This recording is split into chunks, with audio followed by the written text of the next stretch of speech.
Investigating the stories that matter to you. Live from Columbia in high definition. This is WIS News 10. Glad to have you with us tonight. I'm PJ Randawa. Breaking news just in tonight. WIS has learned a patient fighting the deadly Ebola virus infection is headed to a hospital in the southeast. Doctors with Emory University Hospital in Atlanta have been informed of plans to transfer the patient to a special containment facility within the next several days. Doctors with Emory say they have a specially built isolation unit set up in collaboration with the CDC to treat patients who are exposed to certain serious infectious diseases. Emory's facility is only one of 4 of its type in the nation.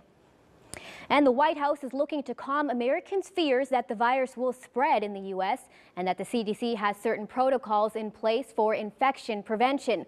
We'll have more on that coming up later in the show. Well, some much-needed rain showers are keeping roads wet this evening and hopefully making the grass much greener. There have been no reports of severe weather tonight, just rain to help keep our summertime temperatures cool. Here's John Farley with more. Thanks, PJ. Yeah, we got some rain here. How about this one? This is Newberry. And yeah, you guys getting some decent rain here in Newberry and a lot of clouds. I'll give you a peek at the radar. And notice the lion's share is moving now northern Midlands and on toward North Carolina. But from Florence over to Newberry, pretty decent rain. Here we are. Newberry points into Union County north of Whitmire toward Chester, and much of Fairfield County now getting a good little drenching. As we come in close, the back edge of this is now pushing north of Lexington, roughly over Lake Murray, coming up to the north and east. Again, same story here. All is pushing to the north, so Bishopville up toward Bethune and Kershaw is going to continue to head off. But there's more behind that. How about this? Turbyville, we got another shower. And then as we go out to the beaches, check out this one, another pretty strong thunderstorm. This has not been part of the game plan here tonight. Most of what we're seeing is just showers. This is by far the strongest thunderstorm that we've seen, and it's not likely that we're going to see too many more of these, just so you know. All right, let's give you a look at the forecast here, or first of all, the temperatures. And man, with that rain, the temperatures have come way down. Saluda at 70. 70, and by the way, that's about as low as it's going to get tonight. So 70 is where we go, and we're not going to cool off any more than that. So here we go. The forecast comes in like this. Some showers at 8 o'clock, fewer of them, but still in play by the time we get to 10, and clouds lingering all night long. Now, as you know, we could use some rain, and we're going to get it over the next several days. We'll go over some timing coming up in a bit so you can make some plans to work your way around those raindrops. PJ. Thanks, John. News happening now. A garden at an Irmo Park is being dedicated to a little boy who was tragically killed this year by a fallen tree branch. Jacoby Lotta was playing at the Irmo Community Park 2 months ago today when a branch fell from a tree, hitting Jacoby and killing him. Jacoby's family is there for the dedication along with the family's pastor. Our Chad Mills will have more tonight in his full report on WIS at 11. The fight over Common Core standards in the classroom is causing controversy among state education leaders. The Education Oversight Committee is supposed to review what's being taught in the classroom, which includes Common Core standards. It goes to the Education Department and is then approved by the board. But right now, under Superintendent Mick Zais, the Department of Education has started standard review panels before the EOC has even finished their review, and the board says they haven't heard from them at all. At today's meeting, leaders said they're worried about 2 panels that could delay education decisions and cost more money. But I know the law clearly says that the state board must approve standards along with EOC. I don't think it's likely to get something approved if you exclude them from the process. Bolin says because the Department of Education has already looked at math and science standards, and it may be possible to take those findings and mix it into what the Education Oversight Committee has also found. The chair of Richland 1 School District Board says the district is working to identify a search firm to find the next superintendent. Former Richland 1 Superintendent Dr. Percy Mack announced his retirement back in May. His resignation was effective June 30th. Many in the Richland 1 School District say the next superintendent will have big shoes to fill following Mack's departure. Mack is credited with focusing on student achievement and noticeable results on state district report cards. Tonight, midnight tax-free weekend begins here in the Palmetto State. Clothes, backpacks, and notebooks will all be sold without a state tax charge. But there are items you cannot get tax-free, like eyewear, wallets, watches, jewelry, and cosmetics. Southern Savers' Jenny Martin says the best way to take advantage of the weekend is to look for items that would normally put a dent in your wallet. Laptop, tablet, graphing calculators. And the reason is they're larger purchases. You know, saving the sales tax on a 25-cent pack of crayons, not really worth it. And the stores are going to be a little crazy. So if I want to head in and get the most bang for my buck and the most for my time, it's sticking with the larger purchases. Now, when you take a really good look at the list of items exempt, you may be confused. Furs, shoulder pads, a wedding dress, even tuxedos all made the cut. We have the entire list of eligible items from the Department of Revenue on our website, WISTV.com. And thieves accused of stealing loose change are on the run in tonight's Crime Alert. Investigators are looking to identify 2 people seen vandalizing an air compressor at the Citgo gas station on Two Notch Road last month. Deputies say the suspects broke the machine, stealing the money inside. In the video here, you can see the suspects were driving a dark-colored Mercury car. If you saw anything the night of June 29th, call Crime Stoppers at 1-888-CRIME-SC.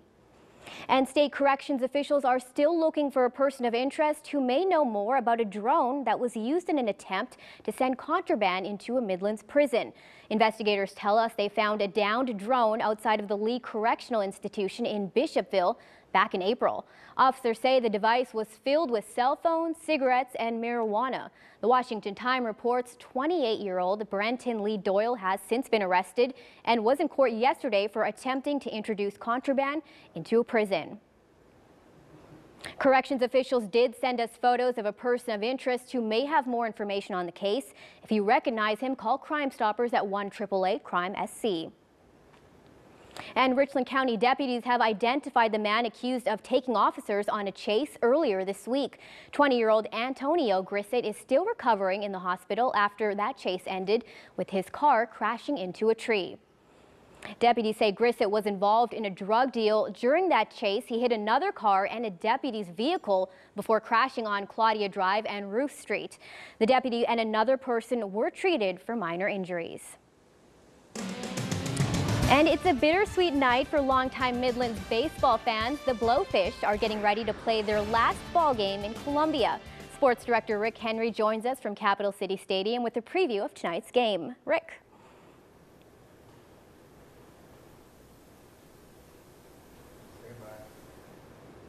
Again, we're at Capital City Stadium. This is a sad but happy night for those longtime Midlands baseball fans.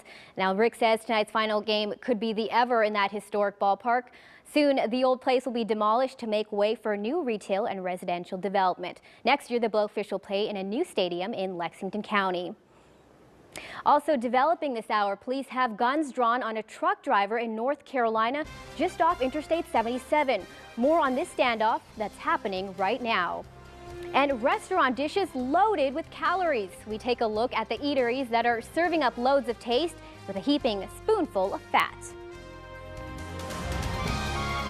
Back to you, PJ. Thanks, Rick. Well, more tonight on the worldwide health alert. Concerning the major outbreak of the Ebola virus, the CDC issued a heightened travel warning for Americans looking to head to countries with Ebola. The so-called Level 3 alert warns against all non-essential travel to countries coping with the outbreak. According to the World Health Organization, more than 700 people have died from the virus in West African countries. Tonight, we've learned a patient battling Ebola will be treated at an isolated facility at Emory University Hospital. The White House says the CDC is confident it can treat Ebola patients here in the U.S. without the infection spreading.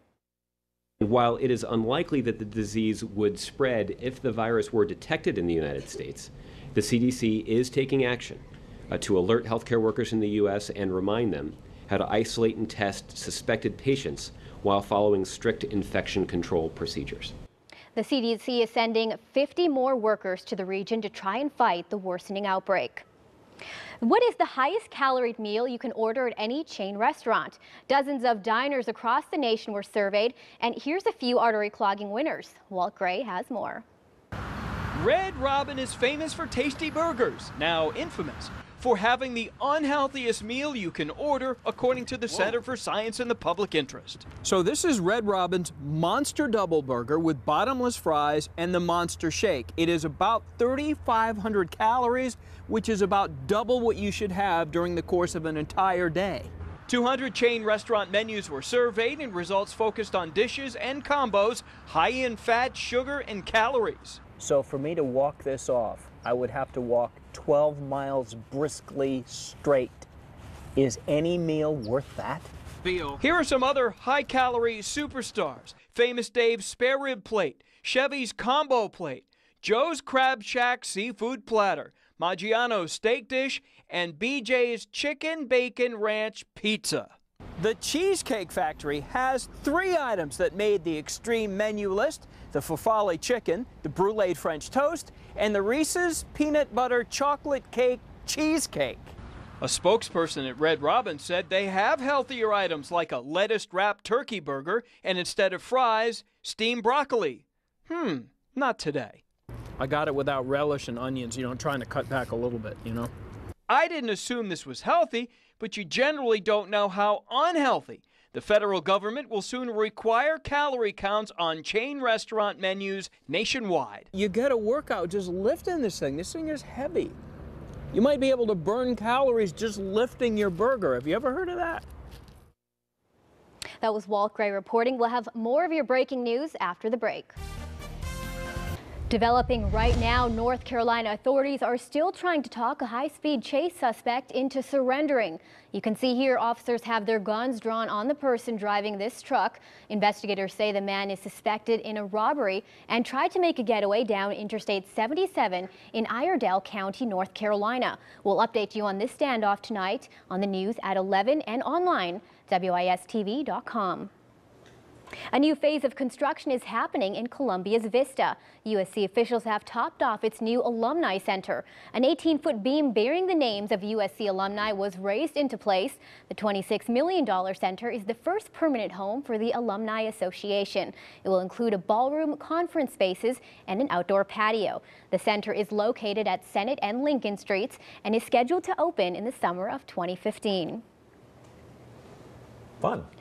A rainy evening out there, isn't it? That's what we have. Yeah, check this out. We got a little time lapse for you. This is Lake Murray, and watch closely. You'll see the cloud come over the top, boom, right there, and then the rain after that. So yes, much needed rain, and I hope you like this because you're going to be with us for several days. We'll go over the specifics on the other side of this break.